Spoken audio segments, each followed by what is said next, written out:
Meteorologist Molly Matott has a look at your forecast. Molly, it was a chilly one out there today. I know. I think we all got a little bit too far into the spring mindset. Mother Nature has a tendency to not make up her mind so easily when we get into the beginning of this season. Remember that day that we had in the upper 70s last week? Felt very different today. Normally we should be hitting highs in the low 60s, starting off the day close to 40.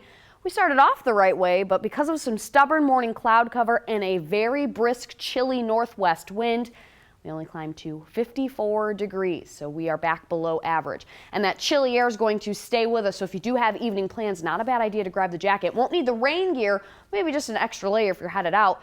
Low 50s in Syracuse, Fulton, up in Watertown, 56 over in Rome, and falling into the 40s in places like Ithaca and up in Saranac Lake. But again, when you factor in that northwesterly wind, likely feels a touch cooler.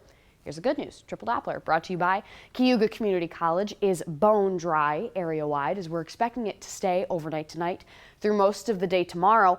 And I'm thinking through most of Sunday night as well. We've been talking about our next incoming weather system. It's a tricky one, a warm front that hasn't really decided exactly where it wants to be yet. But until then, high pressure remains in control. And the weekend forecast looks pretty dry. So we'll plan it out hour by hour for you with Futurecast.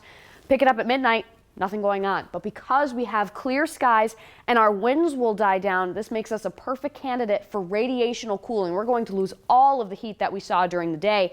And I think we'll be waking up to temperatures at 7 o'clock tomorrow, close to 30 degrees with some cool spots in the valleys in the 20s. So there may be some frost out there. If you have any potted plants that you've put out, I would definitely bring them inside. Now, through most of the day, mostly sunny skies, a few extra clouds moving in from the west, and this is ahead of that next weather system. By 5 o'clock, mainly some high wispy clouds filtering our evening sunshine. Then that warm front starts to push in. Notice that showers really hold off for most of the overnight across central New York. It's not until Monday morning that moisture starts to spill over, and latest information in this evening keeps it to the north of Syracuse for most of the day on Monday. That means we will be on the warm side of this front, tapping into some mild air with temperatures rising into the 60s with a very slight chance of a grazing shower. Better chance for showers on Monday the further north that you go, and it may be mixing with snow in the higher elevations as you saw there. Now this front will eventually start to sag to the south, but that's not until overnight Monday into Tuesday.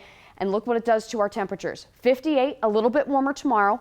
Clouds take over for Monday. There's that mild air in Syracuse, but the highs up in northern New York will likely be quite a bit cooler in the 50s. Everybody gets into that cooler air on Tuesday as showers spill to the south into central New York. We dry right out by Wednesday, 55 degrees, a seasonal but wet finish to the week. Then 60s and sunshine for Saturday. So a great time to get our Weather Authority app, brought to you by CNYRealtor.com, interactive Doppler, an hour-by-hour forecast, and a 10-day forecast so that you can plan out your day according to the ever-changing weather.